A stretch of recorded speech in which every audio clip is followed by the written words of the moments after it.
Shalom frères et sœurs, que le Seigneur nous bénisse encore ce soir. C'est avec une joie de me tenir devant vous encore pour glorifier le nom du Seigneur Jésus-Christ, car il est merveilleux, il est puissant. Et c'est lui qui est notre base, c'est lui qui nous fortifie. Et sans lui, la parole déclare que nous ne sommes rien. Lui-même, il a dit, sans moi, Jésus-Christ, vous êtes rien, vous les apôtres, vous mes disciples. Amen. Et nous qui sommes ses disciples, qu'est-ce que nous avons exactement besoin? Aujourd'hui, je voudrais tout simplement nous encourager et rappeler une personne. Pourquoi es-tu chrétien? Alors si nous définissons le mot chrétien, c'est tout simplement être des petits Christ. Amen. Et cela nous permet de comprendre que à l'époque où, au temps des apôtres et dans les actes des apôtres, les apôtres faisaient comme le Christ. Voilà pourquoi on les a appelés chrétiens. Mais aujourd'hui, les gens vont à l'église. Les gens veulent servir le Seigneur. Et d'autres aussi qui ne veulent pas, mais qui reconnaissent qu'il y a un Dieu et qui le glorifient et souvent qui reconnaît dans leur vie, dans des situations compliquées où ils vivent, ils prononcent le nom du Seigneur, ils le remercient et des fois ça leur arrive de prier.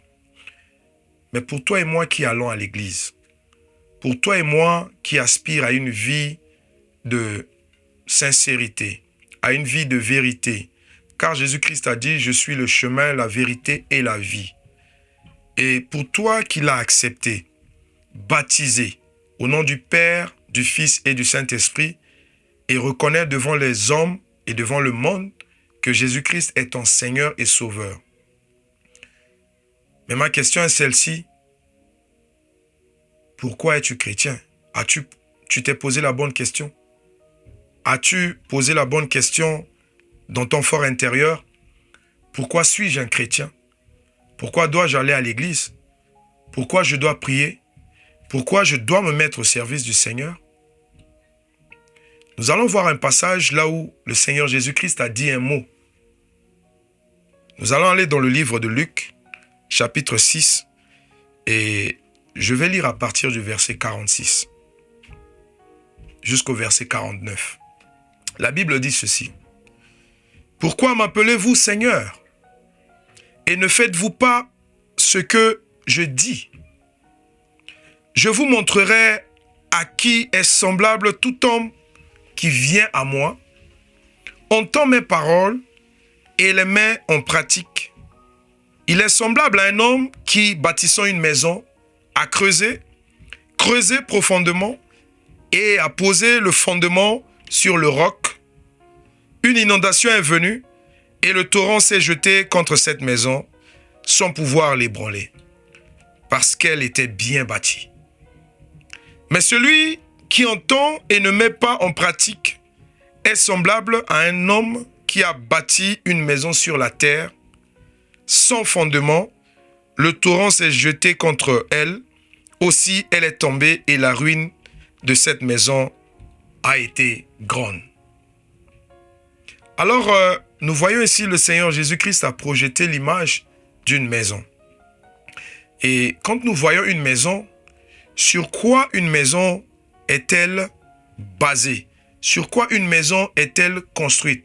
Sur quoi une maison est-elle créée, pour ne pas dire? Et nous sommes cette maison aussi, parce que le Seigneur a pris cette image de maison. La Bible nous dit que nous sommes le temple du Saint-Esprit, notre corps, âme et esprit. C'est là où le Saint-Esprit habite. C'est là où il doit se manifester.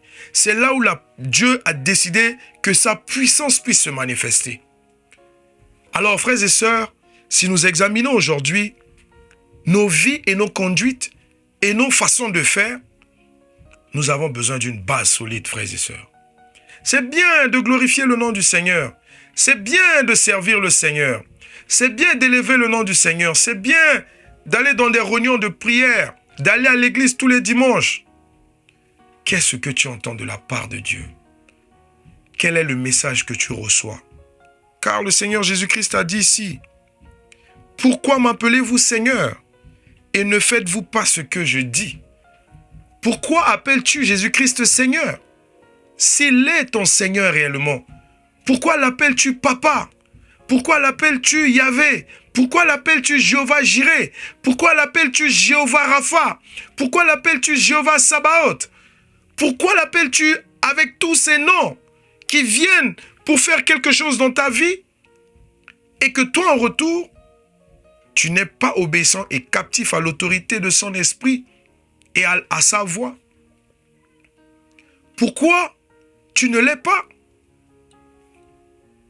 Car on peut voir les conséquences dans notre vie de tout ce que nous pouvions manifester comme fondement avec le Seigneur Jésus-Christ concernant sa parole dans notre vie. Le monde peut parler contre nous, les gens peuvent se lever, les fleuves, les torrents, les problèmes peuvent se lever, mais si tu as une bonne base, une bonne fondation dans le Seigneur, en laissant manifester sa parole, parce qu'il dit, il ne laisse pas sa parole revenir à lui sans avoir fait le pourquoi il a envoyé sa parole. Alléluia. Et sa parole est esprit et vérité, il a dit. Alors si une telle parole de vérité, de puissance, que tu peux écouter et ne pas être capable de la mettre en pratique dans ta vie, mais cela ne peut que te causer des problèmes et des soucis. Voilà pourquoi aujourd'hui, nous voyons dans des familles, les familles sont divisées, les couples sont divisés, les parents et les enfants sont divisés, les foyers partent en décadence parce qu'il y a une manque. Beaucoup de gens prient, beaucoup de gens vont à l'église. Mais réellement, quand tu examines leur vie, ils ne mettent pas la parole de Dieu en pratique. Et Jésus-Christ nous pose la question aujourd'hui, ce soir encore. Pourquoi m'appelles-tu Seigneur et ne mets-tu pas ce que je te dis en pratique? Quelle est ta base? Quelle est ta fondation? Et ces choses aussi nous suivent dans nos églises. Parce que nous avons besoin de cet équilibre. Nous avons besoin de cette base pour marcher dans la puissance du Seigneur, dans la manifestation de la puissance du Saint-Esprit.